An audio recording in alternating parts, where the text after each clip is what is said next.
नमस्कार दोस्तों, Indian knowledge systems and Hindi by Tarun channel पर आपका स्वागत है। और आज से इसका नया नामकरण हुआ है IKS एंड हिंदी बाय तरुण।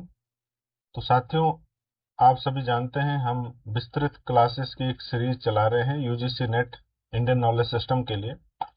तो उसी क्रम में हमने पहली जो क्लास थी उसमें यह समझा था कि जो इंडियन नॉलेज सिस्टम है उसकी आवश्यकता क्या है, जो भारतीय ज्ञान परंपरा है। Why we need the Indian knowledge systems, हमें क्यों भारतीय ज्ञान परंपरा की आवश्यकता है, और उसके विविध पक्षों को हमने समझने का प्रयास किया था। आज हम द वैदिक कॉर्पस यानी वैदिक वांग्मय, इसको समझने वाले हैं।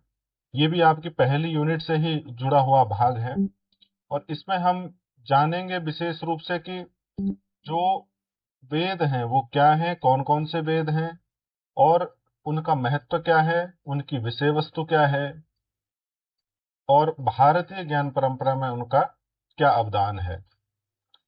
तो सबसे पहले यदि हम जाने तो वेदा यानी वेद शब्द विद धातु से बना हुआ है जिसका तात्पर्य होता है जानना। यानी वेदा इज डिराइव्ड फ्रॉम विद, जिसका मतलब होता है टू नो, यानी किसी विषय में जानने का प्रयास करना। तो जो भारतीय वांग्मय में वेदों की स्थिति है वो विशाल ज्ञान राशि का दायित्व निभाते हैं और उस विशाल ज्ञान राशि की ओर ही वो संकेत भी करते हैं। वो विशाल ज्ञान राशि क्या है? They are vast body of knowledge, but what is the vast body of knowledge inherent in Vedas? They include spiritual values, यानी उनमें आध्यात्मिक मूल्य विद्यमान होते हैं, प्रिंसिपल्स होते हैं, प्रैक्टिसेस फॉर हैप्पी लिविंग होती है। इसी प्रकार जो वेदास होते हैं वो भारतीय सभ्यता और संस्कृति के ज्ञान स्रोत माने जाते हैं। यानी Vedas are considered as the fountainhead of Indian culture and civilisation. वैदिक जीवन की यदि हम बात करें तो वैदिक जीवन में यज्ञ बहुत महत्वपूर्ण माना जाता था और यज्ञ के आधार पर ही संपूर्ण वैदिक जीवन को समझा जा सकता है। कोई भी यज्ञ होता था तो उसमें 18 लोगों की एक टीम काम करती थी। तो इसको आज के जो कई आलोचक लेखक हैं, आज के जो वैदिक जीवन पर टिप्पणी करने वाले जो लोग हैं, वो इसको एक टास्क मैनेजमेंट या प्रोजेक्ट मैनेजमेंट वर्क के रूप में भी देखते हैं।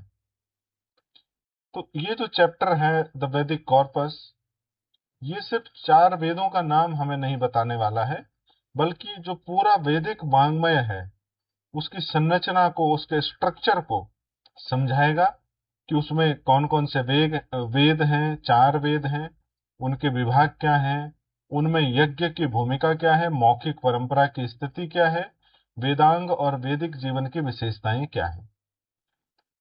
This chapter does not merely introduce the names of the 4 Vedas. It explains the whole structure of Vedic corpus.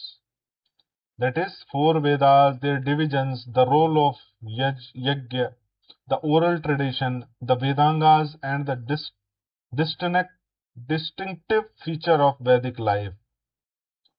तो इस प्रकार वैदिक वांग्मय का हमने संक्षिप्त परिचय लिया। अब मैंने जैसा कहा कि वेदों को यज्ञ और प्रोजेक्ट मैनेजमेंट की दृष्टि से बहुत महत्वपूर्ण माना जाता है, क्योंकि सबसे पहली बात तो यह है कि द वैदिक लाइफ इज रिवॉल्व अराउंड यज्ञस, यानी यज्ञों के इर्द गिर्द पूरा वैदिक जीवन का ताना बाना बुना होता है। और उनका ये मानना है, वैदिक पद्धति जीने वाले लोगों का ये मानना था, वैदिक समाज का ये मानना था कि द अग्नि, यानी जो अग्नि है, it carried offering to the invoked devata. जो अग्नि है वो आहुति को आहूत देवता तक पहुंचाती थी। और ये जो यज्ञ उस समय किए जाते थे, they were performed for wealth, health, prosperity and gratitude. हमारे पास जो कुछ भी है, हम उसके लिए यदि ईश्वर या प्रकृति के प्रति कृतज्ञ हैं तो उसके लिए वैदिक समाज यज्ञ परफॉर्म करता था। उसके अलावा धन की प्राप्ति, स्वास्थ्य, समृद्धि की प्राप्ति के लिए भी यज्ञ परफॉर्म किए जाते थे। और यज्ञों में सामान्यतः कुछ यज्ञों में 18 व्यक्तियों की आवश्यकता होती थी। यजमान और पत्नी पहले 2 व्यक्ति थे। उसके बाद 4 priestly groups of four each performed specialised functions. अब इसमें जो प्रीस्टली ग्रुप्स होते थे, इसमें सबसे पहले होत्रगण की बात करें तो ये ऋग्वेद के एक्सपर्ट होते थे, पुरोहित होते थे, और वो ऋचाओं से देवताओं का आवाहन करते थे। दे इन्वॉक्स देवता थ्रू हिम्स। दूसरा होता था अधवार अधवार्युगण।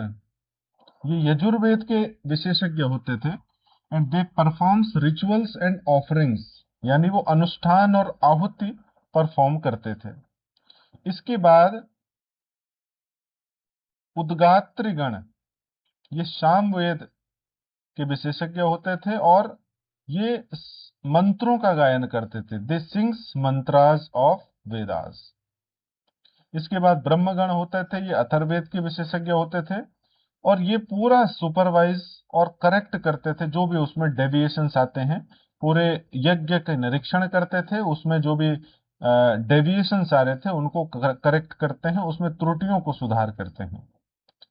तो इस प्रकार जब हम इस पूरे यज्ञ और प्रोजेक्ट मैनेजमेंट को होलिस्टिक रूप में देखें तो इसमें प्लानिंग भी है, रोल डिवीजन भी है, रिचुअल एक्शन भी है, सुपरविजन भी है, करेक्शन भी है। आधुनिक समय में प्रोजेक्ट मैनेजमेंट की दृष्टि से जो हमारा वैदिक यज्ञ होते थे वो बहुत महत्वपूर्ण भूमिका निभाते हैं और आज भी भारतीय ज्ञान परंपरा में इनका बहुत महत्वपूर्ण योगदान है। तो इस बात को हमें समझने की आवश्यकता है कि यज्ञ और परियोजना प्रबंधन में योजना भी है, कार्य विभाजन भी है, अनुष्ठान भी है यानी रिचुअल एक्शन भी है, निरीक्षण भी होता है, सुपरविजन भी होता है और सुधार भी होता है। इसके बाद वेदों की जो सबसे बड़ी विशेषता है कि वो अपौरुषीय हैं, उन्हें श्रुति भी कहा जाता है और उनके कुछ कांड भी होते हैं, भाग भी होते हैं। वेदों को वेदास आर अंडरस्टूड एज अपौरुषेय because rishis are not authors of the Vedas but seeds of mantras. यानी वो ऋषि जो होते थे जिन्होंने वेद लिखे नहीं थे, उन्होंने मंत्रों के दर्शन किए थे, मंत्र दृष्टा की, अपनी साधना के माध्यम से उन्होंने मंत्रों का दर्शन किया था। और वेदों को अपौरुषीय इसलिए कहा जाता है क्योंकि इनको किसी मनुष्य ने रचित नहीं किया है, किसी मनुष्य ने इनकी रचना नहीं की है। ये देव process of let me check.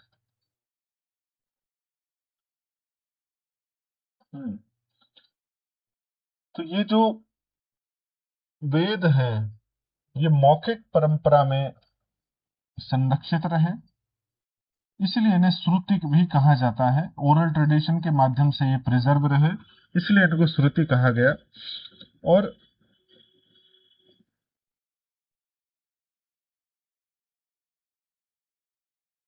शिक्षा जो वेदांग का एक प्रमुख अंग है, उसने इनको इनके सही उच्चारण को सुरक्षित रखा। क्योंकि जो वेदों के मंत्र होते थे, उन मंत्रों को सही उच्चारण करना, उनका सही उच्चारण करने के बाद ही उनको क्या होता था, अगली पीढ़ी में ट्रांसफर किया जाता था। और अगली पीढ़ी में ट्रांसफर करने का मुख्य उद्देश्य ये था कि उनको हम अपने जीवन में संरक्षित रखें, जीवन में उतारने का प्रयास करें। और इसके लिए वेदों में 3 कांड प्रचलित हैं। सबसे पहले है कर्मकांड। कर्मकांड में एक्शन, यज्ञ, रिचुअल फ्रेमवर्क ये आते हैं, यानी कर्म, यज्ञ और विधि आते हैं। दूसरा उपासना कांड है, इसमें उपासना की जाती है, साधना की जाती है, जिसमें एकाग्रता, चिंतन और शांति का अभ्यास किया जाता है, यानी कंसंट्रेशन, कंटेम्पलेशन, कामनेस को डेवलप करने का प्रयास किया जाता है। इसके बाद ज्ञान कांड आता है, जिसमें आत्म साक्षात्कार और गहरी खोज की जाती है, सेल्फ रियलाइजेशन का प्रयास किया जाता है, डीपर इंक्वायरी की जाती है अपने विषय में। और इस रूप में अगर देखा जाए तो जो human life as a gradual movement from action to concentration and finally to self knowledge, तो ये जो पूरा चैप्टर है ये मानव जीवन को कर्म से एकाग्रता और फिर आत्मज्ञान की ओर ले जाने वाली प्रक्रिया के रूप में प्रस्तुत करता है। वेद जिस प्रकार से देववाणी संस्कृत, वैदिक संस्कृत में मनुष्यों तक पहुंचे थे, उनको उसी रूप में आगे की पीढ़ियों में अंतरित करना ऋषियों का दायित्व था।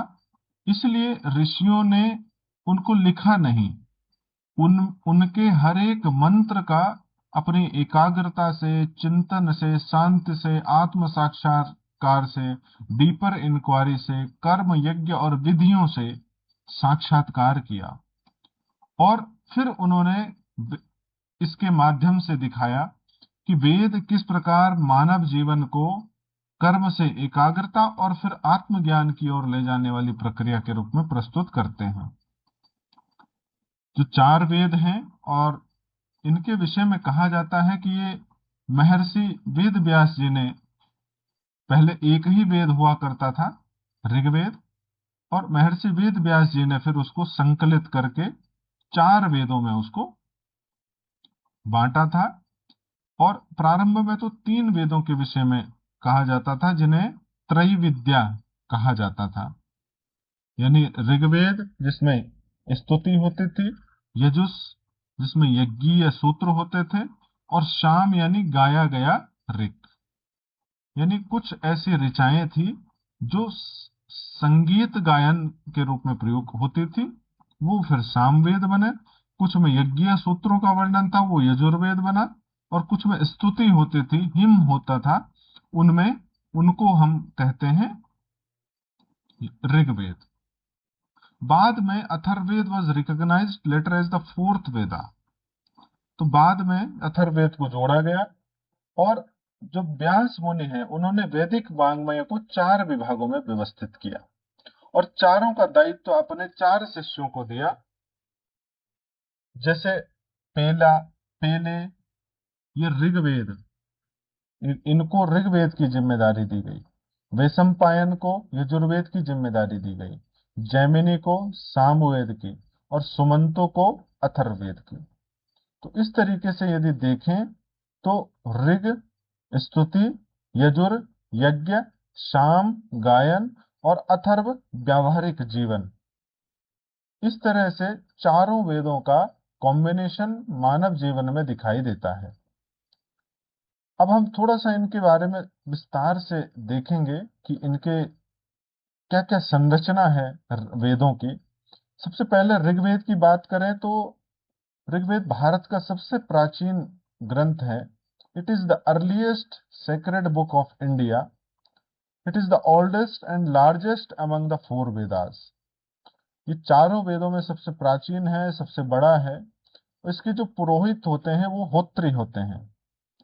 होत्री गण, अभी हमने जब थोड़ी देर पहले इसका वर्णन किया था, तो ये ऋग्वेद के पुरोहित हैं, ऋग्वेद के विशेषज्ञ होते हैं।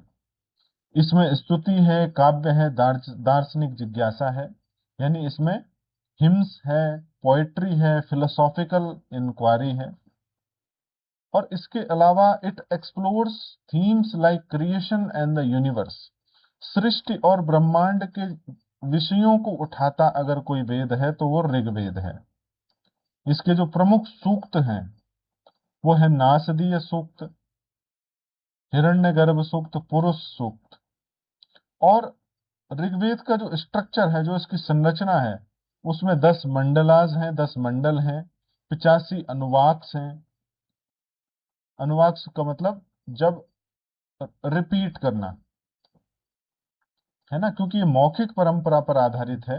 तो पहले गुरु मंत्रों का उच्चारण करते थे, फिर उनके शिष्य उच्चारण करते थे। तो ये जो उच्चारण की प्रक्रिया है, जिसमें शिष्य दोहराने की जो प्रक्रिया है, उसे सामान्यतः अनुवाद कहते हैं। वेदों के भाग के रूप में आप इसे समझ सकते हैं। इसके अलावा 1228 1028 सूक्त हैं और 10,552 मंत्र हैं। इसके अलावा ऋग्वेद में 400 से ज्यादा ऋषि रहे हैं और 25 से ज्यादा महिला ऋषियां भी इसमें शामिल हैं। तो ओरिजिन ऑफ यूनिवर्स के बारे में कौन सा सूक्त ऋग्वेद का बात करता है? नासदीय सूक्त।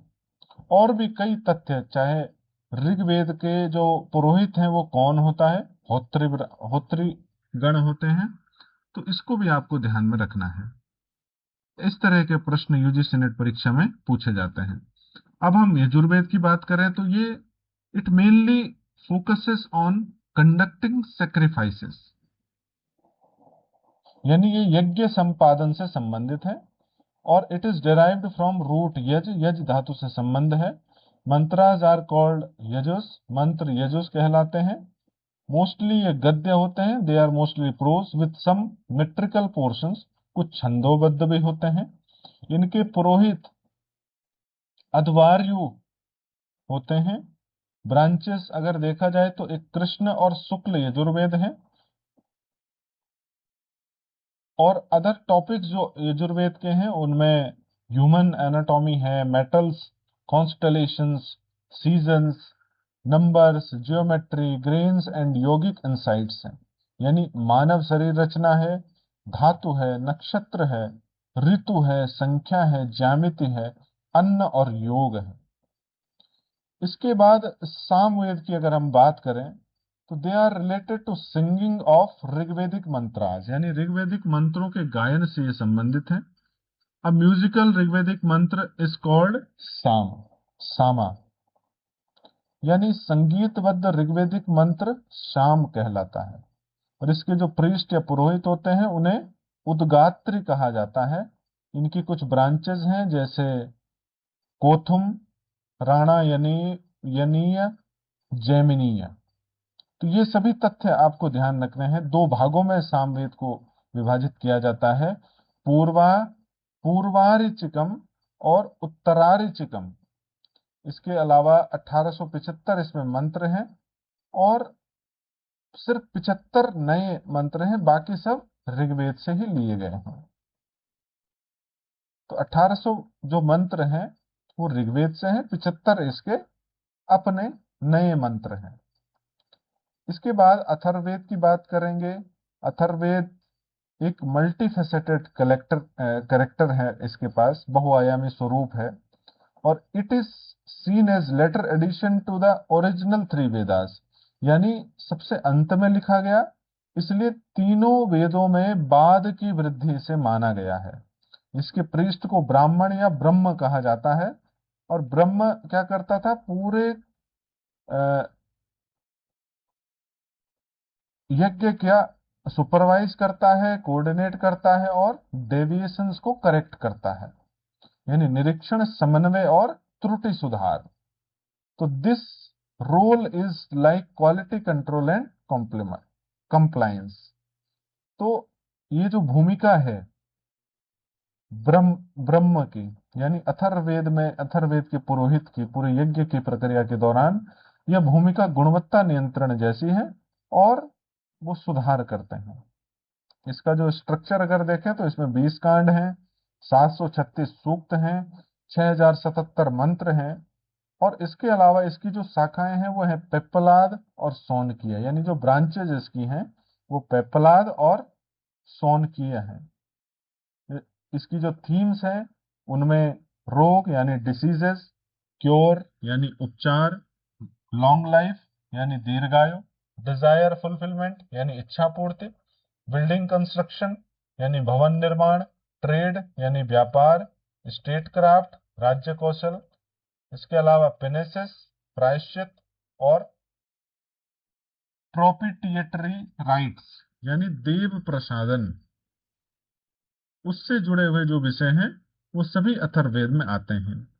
इसके अलावा यदि इसमें कुछ थीमेटिक कैटेगरीज भी देखी गई हैं जो विषयगत श्रेणियां इसके अंतर्गत आती हैं, जैसे वहस्य ज्ञानी, ये औषधियों से संबंधित है। आयुष यानी ये लॉन्ग लाइफ यानी आयुष्याणी दीर्घायु से संबंधित है। इसके अलावा पौष्टिकानी ये एग्रीकल्चर कृषि यानी हाउस या कॉमर्स घर वाणिज्य से जुड़ा हुआ है।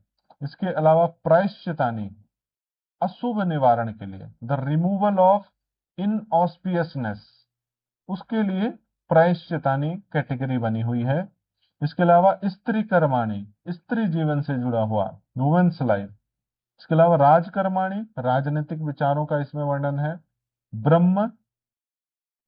ब्रह्मण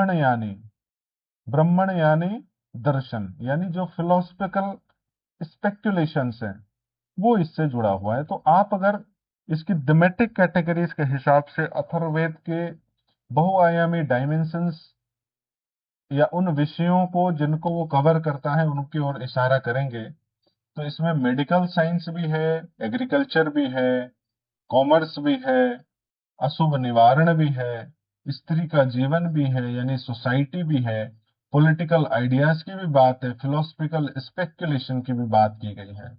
तो इस प्रकार एक होलिस्टिक पिक्चर हमारे सामने अथर्ववेद की आती है। और अब एक बात ध्यान रखने की आवश्यकता है कि there are 4 divisions of each Veda, और इनको हम 2 लेवल क्लासिफिकेशन करते हैं। फर्स्ट लेवल में मंत्र संहिता एंड ब्राह्मणा है, और दूसरे लेवल पर ब्राह्मण आरण्यक उपनिषद है। तो अगर हम इसके 4 विभागों की बात करें, 4 डिविजन्स की बात करें, तो सबसे पहले संहिता आता है जिसमें मंत्र और हिम्स की होते हैं, यानी इसमें मंत्र और उनकी स्थितियों के बारे में वर्णन मिलता है। दूसरा ब्राह्मण है। ब्राह्मण का मतलब होता है रिचुअल एक्सप्लेनेशन यानी अनुष्ठानिक व्याख्या करना। उसके बाद आता है आरण्यक जो कि सिंबोलिज्म एंड कंटेम्पलेशन प्रतीक और चिंतन से जुड़ा हुआ है। अरण्य मतलब जंगल होता है, तो जंगल में व्यक्ति चिंतन ही करेगा। इसके अलावा उपनिषद है, फिलोसॉफिकल नॉलेज दार्शनिक ज्ञान, वेदों की सबसे उच्चतम अवस्था उपनिषद कहे जाते हैं। और प्रत्येक वेद की एक संहिता होती है, एक ब्राह्मण ग्रंथ होते, कुछ ब्राह्मण ग्रंथ होते हैं, कुछ आरण्यक ग्रंथ होते हैं, कुछ उपनिषद होते हैं। वैसे उपनिषदों की संख्या 1080 बोली जाती है, 1000 से भी ऊपर माने जाते हैं, लेकिन जो उपलब्ध हैं आज वो लगभग 108 माने जाते हैं, और वही वेदों में भी देखे गए हैं। तो इस प्रकार ये 4 चीजें हैं। अब थोड़ा सा संहिता के विषय में यदि हम जानें तो ये क्या है, प्रत्येक वेद का जो मुख्य भाग है उसे हम संहिता कहते हैं, और इसमें जितने भी मंत्र होते हैं they are in metrical form यानी वो छंदोबद्ध होते हैं, किसी न किसी छंद में बंधे हुए होते हैं। और उसका जो हर एक सूक्त है इट आइडेंटिफाइज ऋषि देवता एंड मीटर, यानी इसका जो हर एक सूक्त है वो ऋषि देवता और छंद का संकेत करता है। ऋग्वेद संहिता है 10,552 मंत्रास, और लगभग 400 से ज्यादा ऋषिज इसमें मेंशन्ड हैं। इंद्र अग्नि वरुण मित्र हैव इंपॉर्टेंट प्लेस, ये सभी देवताओं के नाम हैं, और 25 सुमन ऋषिज का भी इसमें उल्लेख है। तो प्रत्येक वेद में संहिता का यह वर्णन है। इसके बाद हम आते हैं साथियों ब्राह्मण। ब्राह्मण का मतलब आधुनिक समय में जो मॉडर्न कास्ट टर्म ब्राह्मण है उससे नहीं है, ये अनुष्ठान और विधि से जुड़े हुए गद्य ग्रंथ हैं। It means they prose text dealing with rituals and rites, they explain mantras and ritual details. अब जो ब्राह्मण ग्रंथ होते हैं वो मंत्रों और यज्ञ विधि की व्याख्या करते हैं, जो कर्मकांड है उनकी व्याख्या करते हैं, और जो अलग अलग तरह के यज्ञ हैं उनका विवरण प्रदान करते हैं। जैसे ऐत्रेय ब्राह्मण में सोमयाग और अग्निहोत्र, इन यज्ञों का वर्णन मिलता है। इसी प्रकार कौशितकी में अन्न पूर्णिमा और ऋतु यज्ञ का वर्णन मिलता है। जो शतपथ ब्राह्मण है, इसमें अग्निचयन, अश्वमेध, उपनयन, स्वाध्याय जैसे यज्ञों का वर्णन मिलता है। इसके बाद हम देखेंगे आरण्यक। आरण्यक की बात करेंगे तो ये वेदों का तीसरा भाग है। पहला क्या है? संहिता। दूसरा अभी हमने जाना था ब्राह्मण, और तीसरा भाग है आरण्यक। ये ब्राह्मण ग्रंथों की तरह हैं, लेकिन ब्राह्मण ग्रंथों से समानता होने के बाद भी और यज्ञ पर चर्चा करने के बाद भी ये फिलोसफिकल टर्म्स में ज्यादा महत्वपूर्ण हो जाते हैं। चिंतन यहां ज्यादा है। ब्राह्मण सिर्फ हमें रिचुअल्स, प्रोसीजर समझाते हैं, बट आरण्यक उसके सिंबोलिज्म को समझाते हैं, उसके प्रतीकों की व्याख्या करते हैं अलग अलग तरीके से। ये श्वास और भोजन जैसे कार्यों को भी गहरा अर्थ प्रदान कर देते हैं। They gives deep meaning to breathing and eating too. They studied in secluded or forest like places. एकांत और अरण्य, आरण्यक अरण्य शब्द से बना है, और अरण्य का मतलब होता है जंगल, फॉरेस्ट लाइक, और अरण्य में अध्ययन की परंपरा आरण्यक। और इसके अलावा ये ब्राह्मण और उपनिषद के बीच का भी सेतु है। उपनिषद जिस दर्शन के उच्च स्तर को अभिव्यक्त करते हैं, उसका थोड़ा निम्न स्तर, लेकिन ब्राह्मण ग्रंथ जिन रिचुअल प्रोसीजर को एक्सप्लेन करते हैं, उससे थोड़ा उच्चतर स्तर पर जाकर ये सिंबोलिज्म को अभिव्यक्त करते हैं। और ये उपासना कांड, जो वेदों के 3 कांड थे, उनमें उपासना कांड का ये प्रतिनिधित्व करता है, क्योंकि इसमें व्यक्ति साधना करता है, साधना के माध्यम से एकाग्रता का प्रयास करता है, अपने चिंतन को एकाग्र बनाते हुए तब अपने अध्ययन अध्यापन का कार्य करता है। इसके बाद उपनिषदों की बात करें तो ये एक philosophical treatises on ultimate problem of life, यानी जीवन की अंतिम समस्याओं पर दार्शनिक ग्रंथ है। और इसका तात्पर्य ही होता है कि गुरु के निकट बैठकर ज्ञान प्राप्त करना, यानी sitting near a Guru for wisdom. इसके बाद इसका जो फोकस है वो ब्राह्मण, जीव, जगत और ईश्वर में है। इसके जो प्रमुख उदाहरण हैं, जैसे एक प्रश्न उपनिषद है। उपनिषदों की मैंने आपको बताया था लगभग 1000 से ज्यादा उपनिषद हैं, लेकिन लगभग सामान्य रूप से विद्वानों में इस बात को लेकर सहमति है, 108 उपनिषद हमारे पास उपलब्ध हैं, जिनको पढ़ा जा सकता है, और उनका बहुत सारे विद्वानों ने उनका वर्णन किया था अपने अपने व्याख्यानों में, अपने अपने टीकाओं में। जैसे प्रश्न उपनिषद है तो इसमें 6 प्रश्न पूछे जाते हैं। प्रश्नोपनिषद, कठोपनिषद में नचिकेता और मृत्यु और अमृत्व से जुड़ा हुआ है। आप सभी नचिकेता की कथा से परिचित होंगे, ये कठोपनिषद का ही एक भाग है। इसके अलावा बृहदारण्यक, ये जनक और याज्ञवल्क्य का जो संवाद है उस पर आधारित है। उसके अलावा भी विषय इसमें शामिल है। मुंडकोपनिषद, भारत का जो ध्येय वाक्य है सत्यमेव जयते, यह मुंडकोपनिषद से ही लिया गया है। इसके बाद 108 उपनिषद हैं। ऋग्वेद में 10, शुक्ल में यजुर में 19, कृष्ण यजुर में 32, साम वेद में 16, अथर्व वेद में 31। तो ये सभी ब्राह्मण ग्रंथ हो, चाहे संहिता हो, चाहे आरण्यक हो, उपनिषद हो, ये सभी इसके वेदों के ही भाग माने जाते हैं। इसके बाद एक महत्वपूर्ण बात जो जीवन में आती है वो है जीवन रथ और वेदांग की संकल्पना, चैरियोटेर ऑफ लाइफ एंड वेदांगास। तो जो बॉडी है, it is inert by itself, शरीर अपने आप में जड़ है, ये प्राण ही है जो हमारे शरीर को सक्रिय रखता है। नहीं तो किसी व्यक्ति का यदि कोई शौक है खाने का पीने का, जब उसके प्राण चले जाते हैं तब यदि उसके सामने वो रख दिया जाए तो तब वो कोई प्रतिक्रिया नहीं करता है। तो इस रूप में देखा जाए तो जो बॉडी है it is inert by itself, but the प्राणा एक्टिवेट्स द बॉडी। यदि उसमें प्राण भर दिए जाएं तो वो सक्रिय हो जाता है। और इसी शरीर में कुछ इंद्रियां होती हैं, हमारा मन होता है, बुद्धि होती है। तो जो इंद्रियां होती हैं they can reach distant objects, ये दूर के विषयों तक हमें पहुंचाती है। जो मानस है it functions like a super इंद्रिय, ये महा इंद्रिय जैसा कार्य करता है। और ये बुद्धि होती है जो it decides right and wrong, ये सही गलत का निर्णय करती है। यदि इंद्रियां दूर के विषयों तक आपको ले जा रही है, इसका मतलब है आपका मन आपके नियंत्रण में नहीं है। एक ही क्षण में मन भारत के इस कोने से दूसरे कोने जा सकता है, इतनी तेज गति होती है मन की। एक ही क्षण में वो हमें हमारे सात्विक भावों से गिरा करके तामसिक भावों की ओर अग्रसर कर सकता है, यदि हमारा उस पर नियंत्रण नहीं है। और यदि मन को बुद्धि का सहयोग नहीं मिला है जो सही और गलत का निर्णय हमें हमसे करवाती है।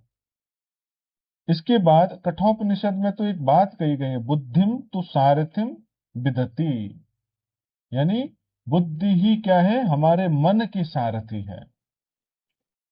तो जब हमें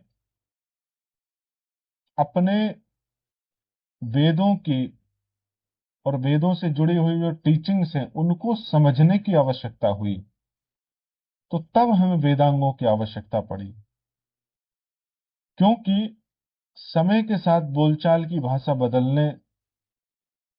बदलने से वेदों को समझने में कठिनाइयां पैदा हुई, क्योंकि वेदों की जो भाषा थी वो लौकिक संस्कृत नहीं थी, वैदिक संस्कृत थी, जो बहुत ही मुश्किल मानी जाती है। So that's why the spoken language changed over time, so support systems were needed to preserve and understood Vedic text. तो इसलिए वैदिक टेक्स्ट को समझने के लिए सहायक शास्त्रों की आवश्यकता हुई, जिन्हें वेदांग कहा जाता है। क्योंकि वेद में बहुत सारे मंत्र ऐसे हैं, यदि हमने उन्हें वेदांगों की सहायता से नहीं पढ़ा तो फिर हम उनके अर्थ का अनर्थ कर सकते हैं। और ये 6 वेदांग कौन से हैं? जब हम चतुर्दश विद्या स्थान पहली कक्षा में पढ़ रहे थे, पहली क्लास विस्तृत क्लास में पढ़ रहे थे, उस समय हमने इनका वर्णन किया था। 6 वेदांग एक बार हम तेजी से थोड़ा विस्तार में यहां देखेंगे। सबसे पहले है शिक्षा, ये हमें मंत्रों के प्रोनंसिएशन उच्चारण से जुड़ी हुई व्यवस्था है। व्याकरण, ये मंत्रों के शब्द रचना से जुड़ा हुआ है। निरुक्त, ये अर्थ व्युत्पत्ति से जुड़ा हुआ है, यानी एथमोलॉजी एंड मीनिंग। छंद, ये मीटर या लय से जुड़ा हुआ है। कल्प, ये हमारे रूल्स और प्रैक्टिसेस, विधि नियमों से जुड़ा हुआ है। और ज्योतिष, टाइमिंग या समय निर्धारण से जुड़ा हुआ है। तो इस रूप में देखें तो एक सूत्र हम यहां फॉर्मुलेट कर सकते हैं कि ध्वनि, रूप, अर्थ, लय, विधि, समय, यानी sound, form, meaning, rhythm, procedure and time. तो जब हम शिक्षा की बात करें तो it means to acquire knowledge, यानी ज्ञान प्राप्त करना।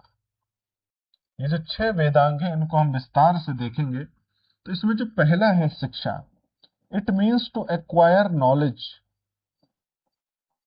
अर्थ इसका क्या है? ज्ञान प्राप्त करना। और ज्ञान किस संदर्भ में प्राप्त करना? वैदिक कंटेक्स्ट में। किसका ज्ञान? उच्चारण विज्ञान का।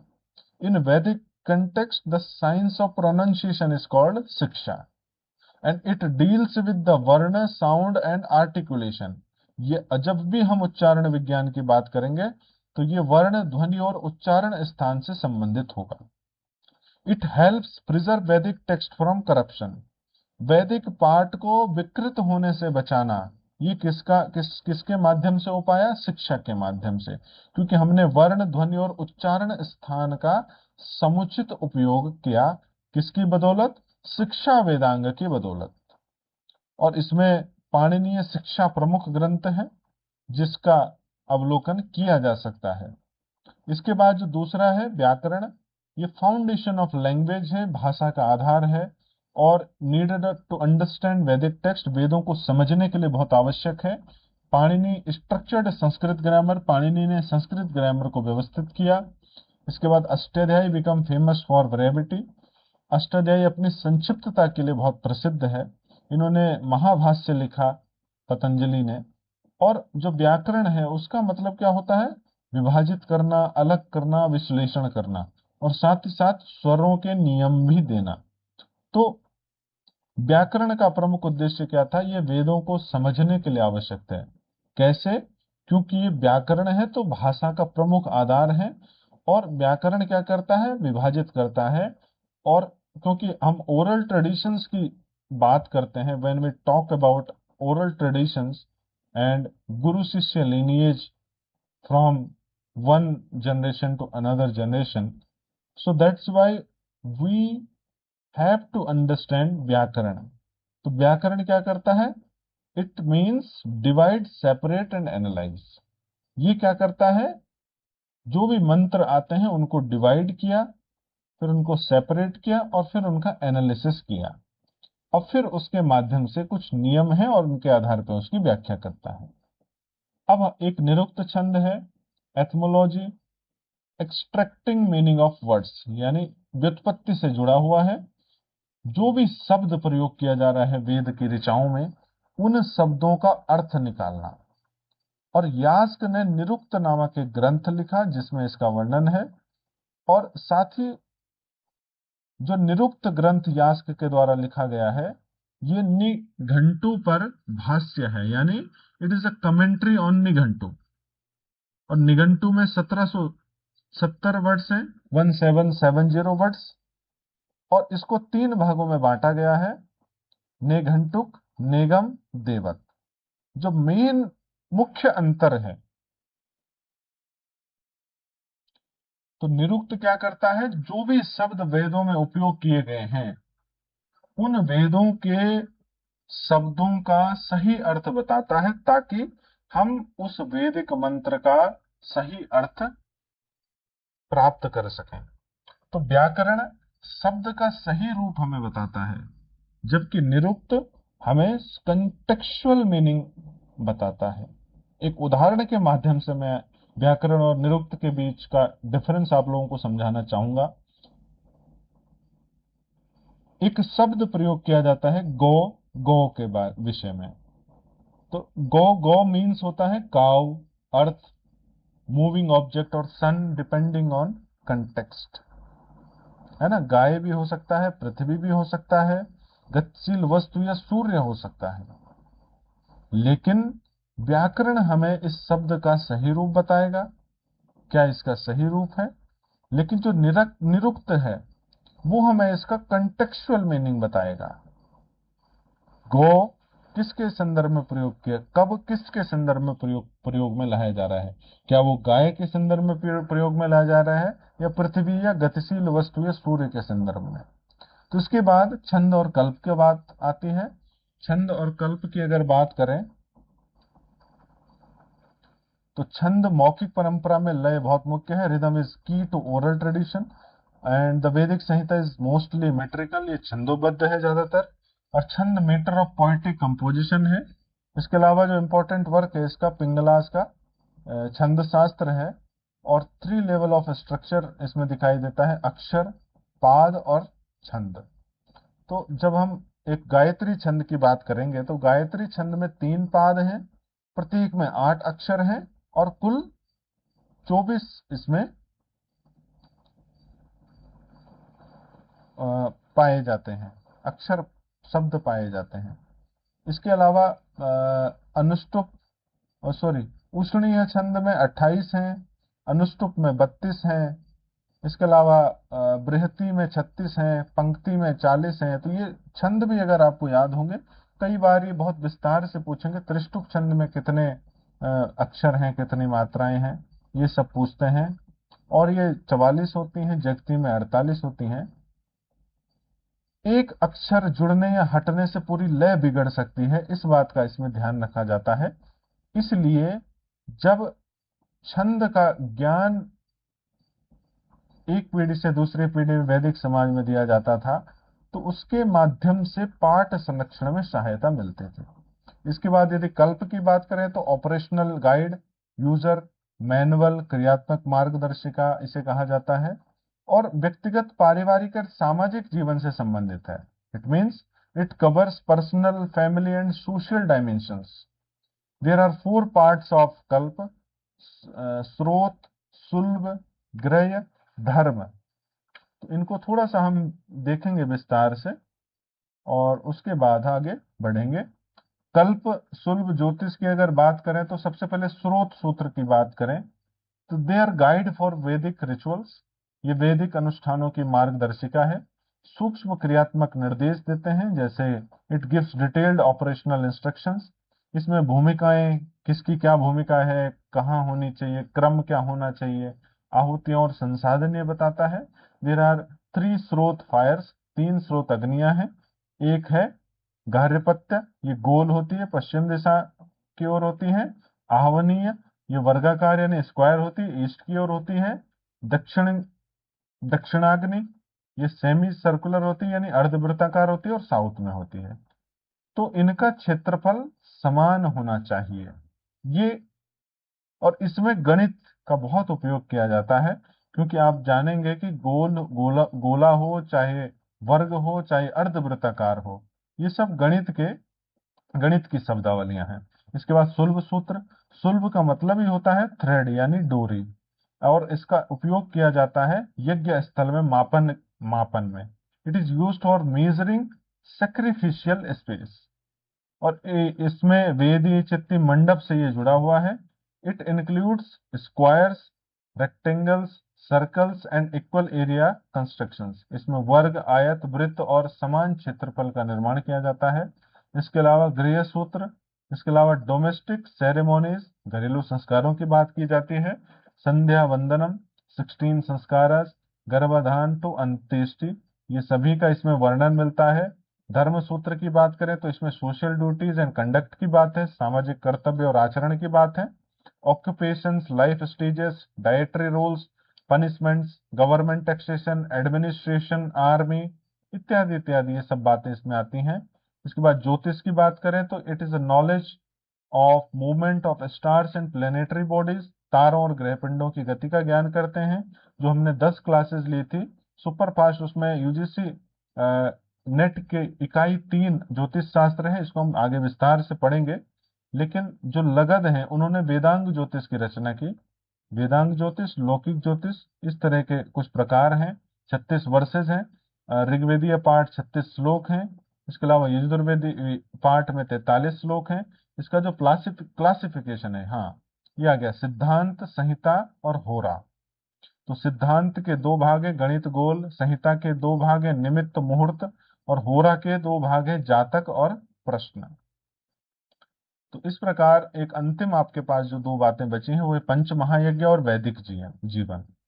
तो ये जो चैप्टर है, ये यज्ञ को आसक्ति के बिना देना और बांटना मानता है।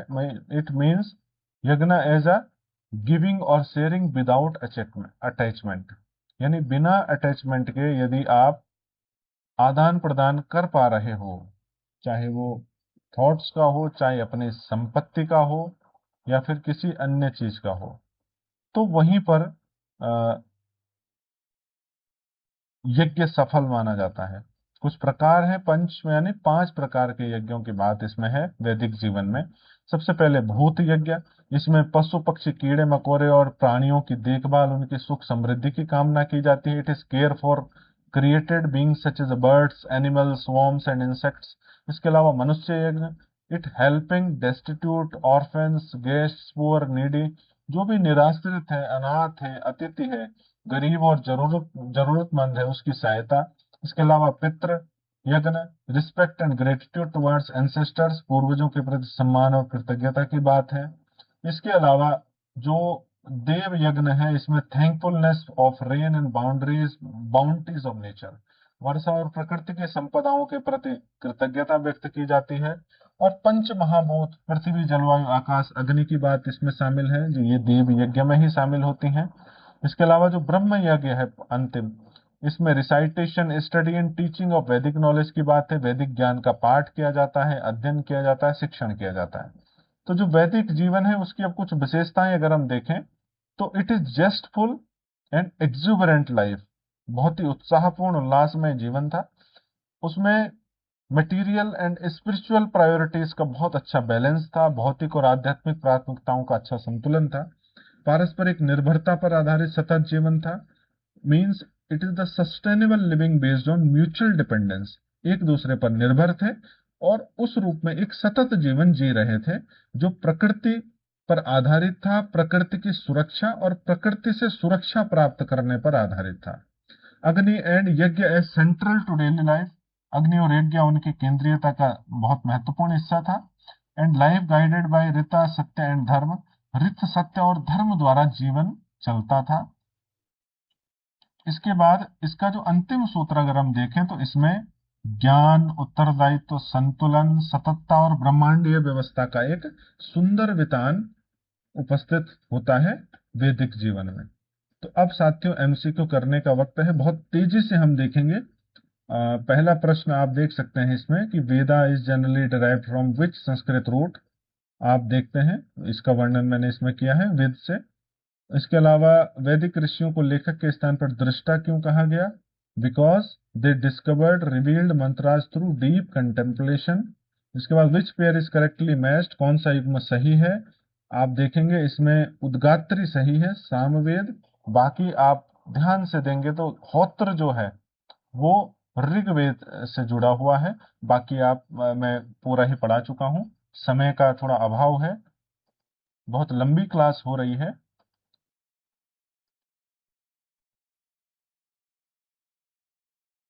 बहुत लंबी क्लास हो रही है, इसलिए आगे बढ़ते हैं। इसमें अगर सीक्वेंस आप देखेंगे तो कौन सा सीक्वेंस इसमें रहेगा? कर्म, उपासना और ज्ञान, ये तीन जो वेद में कांड हैं उन तीनों का इसमें वर्णन है। इसके अलावा शिष्य और वेद का मिलान यदि करें तो इसमें पेल का ऋग्वेद है। वैशंपायन का अगर ध्यान से देखें तो यजुर्वेद है। जैमिनी ने सामवेद को देखा और इसके अलावा अथर्ववेद को देखा सुमंतों ने। इसी प्रकार सूक्त जो है वो ब्रह्मांड में उत्पत्ति पर कौन सा चिंतन करने वाला सूक्त है? तो आप देख सकते हैं नासदीय सूक्त है। इसी प्रकार आप इस तरह के प्रश्नों को देखिएगा और 15 से 20 प्रश्न इसमें शामिल हैं। ये भी कुछ प्रश्न हैं साथियों, 20 प्रश्न के करीब हैं। आप इनको, मुझे उम्मीद है इनको आप ध्यान से देखेंगे और इनको सॉल्व कीजिए। मैंने आंसर साथ में दिए हुए हैं और इनको सॉल्व करने के बाद मुझे लगता है आपकी तैयारी और मजबूत हो जाएगी। आज के लिए इतना ही करते हैं, बहुत लंबी क्लास हो रही है। बहुत बहुत धन्यवाद।